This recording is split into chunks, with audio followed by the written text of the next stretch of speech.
I am Terry Wood, and I'm here tonight with the creator and founder of Benewah Transparency Project, Michelle Primer, and we also have the chairman of the Benewah County GOP, Dale Hawkins. And we would like to speak with you and share with you a little bit tonight about things that are going on in Benewah County. So Michelle, yes, you are working on a referendum. Can you tell me why we're doing this referendum? well there's quite a bit of background as to why, and as some of you may not know, our commissioners signed into law the Nuisance Animal and Unattended Dogs Ordinance. That was May of this year, 2018. And it really came as kind of a shock and surprise to myself. In October of 2017, there was a public hearing for an animal ordinance that came up. It was well publicized in the newspaper that we are going to have this public hearing, and a lot of people showed up. And standing room only. People were standing out in the halls, definitely. And during that meeting, there was just a lot of opposition to the ordinance that they had brought forward. It was like 31 pages long. And Bonnie Cameron with the GOP, she listened to the tape and she figured it out that it was about 73% of the people were opposed to an ordinance, 27% were in favor. So you're telling me that this meeting was recorded? It was recorded, so yes. She could go back and listen to it and know. Right. Okay. Right, and that's public information, and so even the public can go to the county clerk's office and request a copy of that recording. You can listen to it yourself. Okay. So from that meeting, I know for myself that I was just kind of sitting and waiting to hear from the commissioners what their conclusion was, what their next step was going to be, through the same avenues that they published the public hearing, through the newspaper, or make some kind of public announcement to just communicate with the public to let us know what's now going to take place after that hearing, because the opposition was so strong. Well, we all thought it was just going to die. Right. Definitely.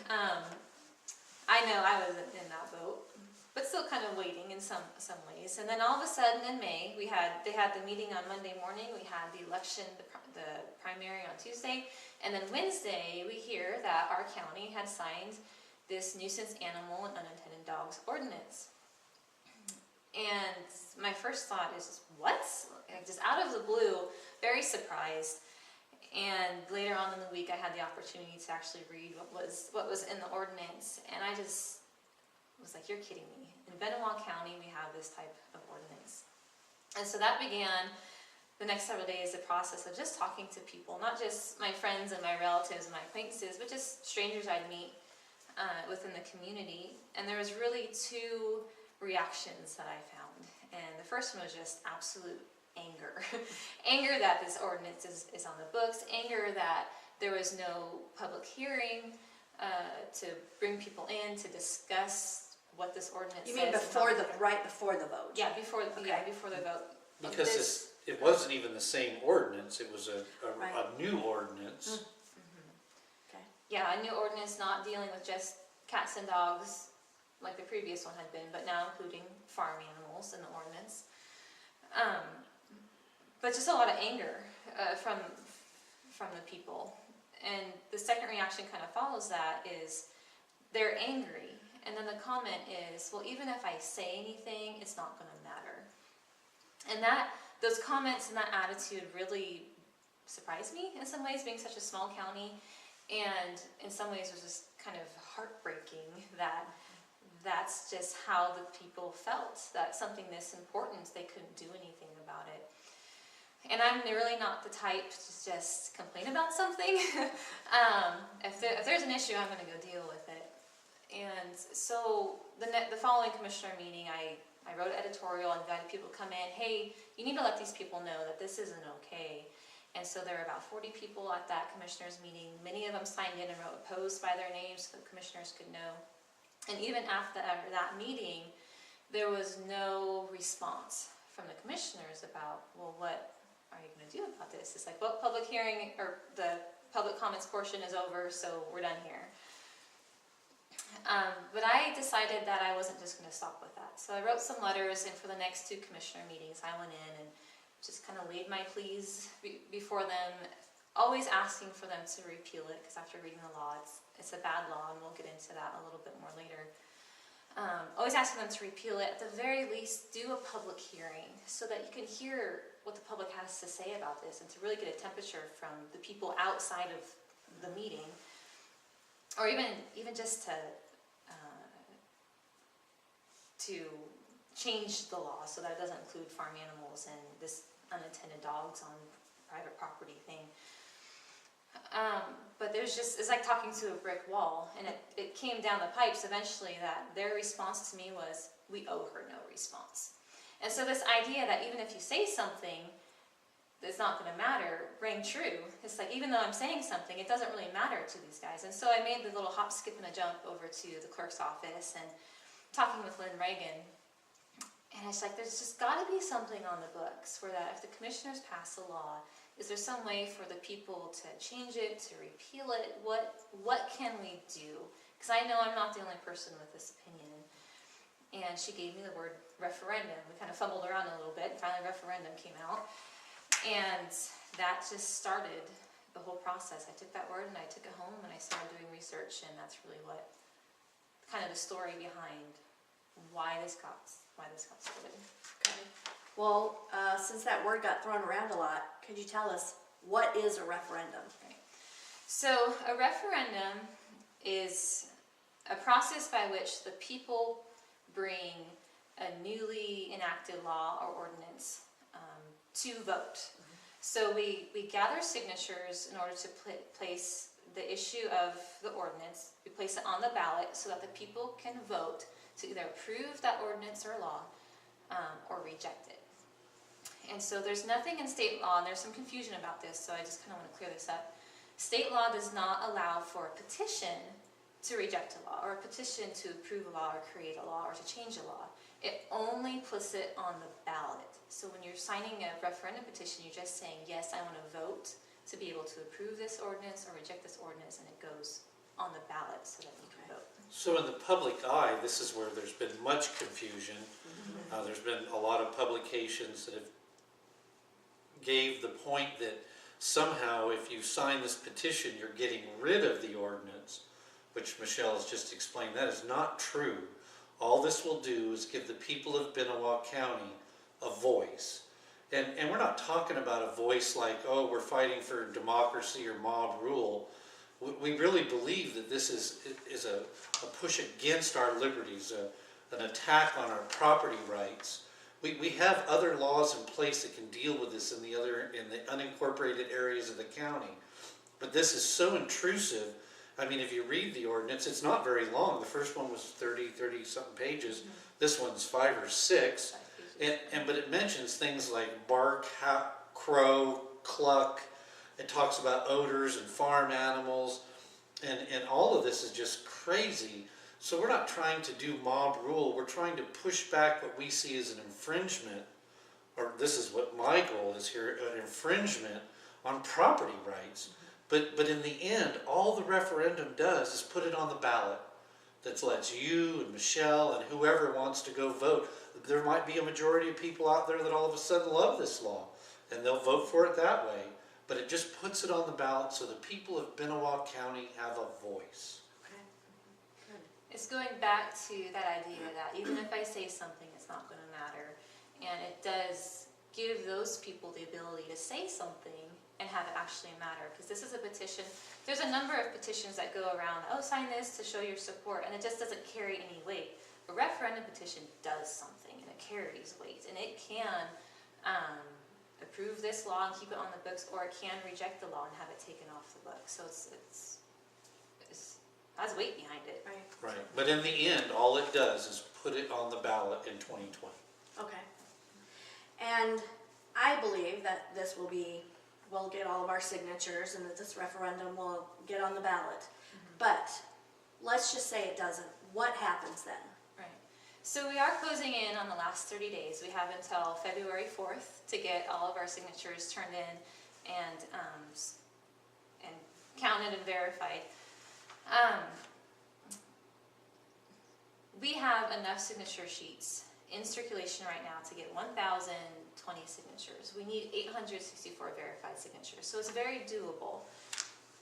But if for some reason we are not able to get all the signatures, or we turn in a bunch of signatures and just can't verify them for whatever reason, we have some other options, and we're just beginning to look into those. But we'll kind of cross that bridge when we get there.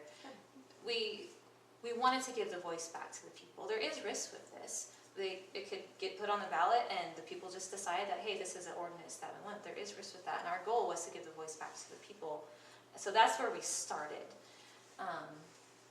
So we'll just kind of cross that bridge on February 4th and see where we go. Now, I heard via someone that I know that this ordinance has already had some effects in this county, and people are already really being hurt by it. And can you share a little bit of that, of what's happened so far? Right. Give us just an example. Right. So we do have, in the upriver community, we do have an individual who has hounds. He's a hound hunter. Hound hunting is part of the culture of Benewah County, and if you don't know, people come to Benewah County. They bring their hounds just to hound hunt here. It's part of Benewah County. But he has hounds, and I've spoken with the guy, I've seen his dogs. He takes good care of his animals. Well, he was cited for barking dogs by a neighbor who lives, I can't remember if it was 3/5 of a mile down the road or 5/8 of a mile down the road. And it was done by what's called a citizen citation. And so even though the sheriff had been out, the sheriff had said, I can't do anything here because the dogs are not barking. The neighbor was able to go into the courthouse, sign a citizen citation, write down her story, say, yep, it's true.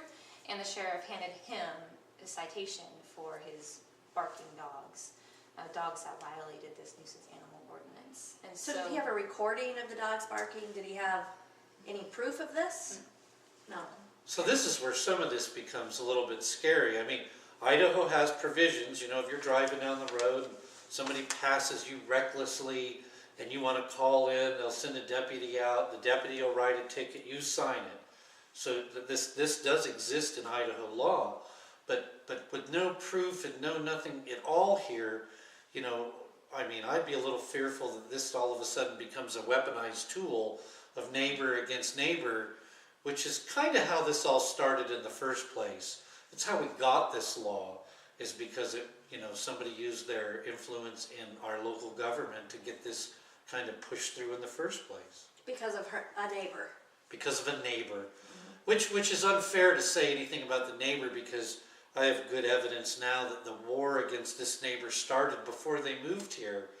So, I mean, that's all on record by the people who sold the property. They were contacted early on and asked not to sell the property. So that war started before the poor people got here. So, yeah, there's really a whole nother 2-hour-long conversation into the history of this ordinance, how it came to be, and the potential consequences, and just addressing kind of this general confusion in the public about what laws are out there, how are they being enforced, the role of our prosecuting attorney when he gets the paperwork from the sheriff. And I think down the road, I mean, if and I believe we very much can get this petition perfected, we as a county can then begin to really have the discussion about what is the issue in the county and what is reasonable and enforceable, and is this the ordinance that we want. In order to do that, the people, we really haven't even had the opportunity to have a debate about this, to really have an open conversation. It's just been pushed upon us. And so that's another thing that the referendum will do once it's perfected, is we have until May of 2020 when the vote takes place, is on May of 2020. So we have a whole year to begin to discuss what is the issue in the county and how are we going to address it. right. So one of the things that Benewah County really pushed back on, it was several years ago, and there was a proposed plan to bring zoning into the unincorporated area of Benewah County. And the people of Benewah County pushed back. They had several meetings in different areas of the county, standing room only here in our upriver area, and the public outcry was so against it, it died. And that's why I said what I said earlier when we were in this meeting in October, I think it was, if the public was so against it, I thought it would die. But it's important that we recognize that all these little ordinances that start encroaching on our liberties, there's a thing in modern development called sustainable development. Counties and cities and everybody deals with it. But what it is it's an incremental zoning process to turn our free lands into controlled lands. And when they can't get outright zoning passed, because the people push back, they do it incrementally. One little step at a time, they begin to remove our liberties. And I don't know if anybody's paying attention, but that's been going on for a long time, and a lot of liberties lost. And at some point, Michelle's referendum is going to put this on the ballot. My desire is we stop this stuff before we're California. I moved away from Nevada because of what was happening there. And now I've moved to Idaho and it's happening here. There's nowhere else to go. Right.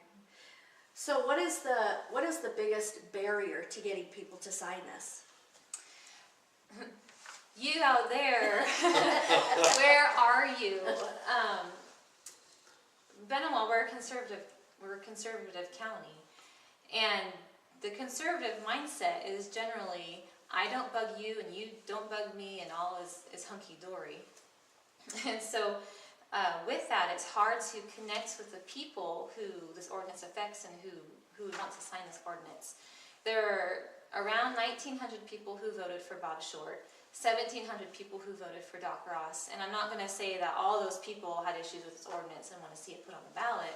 But those who voted for Bob were aware that when Bob was running for office, he stood against us and said this ordinance was wrong for Benewah County. Mm-hmm. Right. I honestly believe that the vast majority of those people have issues with this ordinance or do want to see it put on the ballot.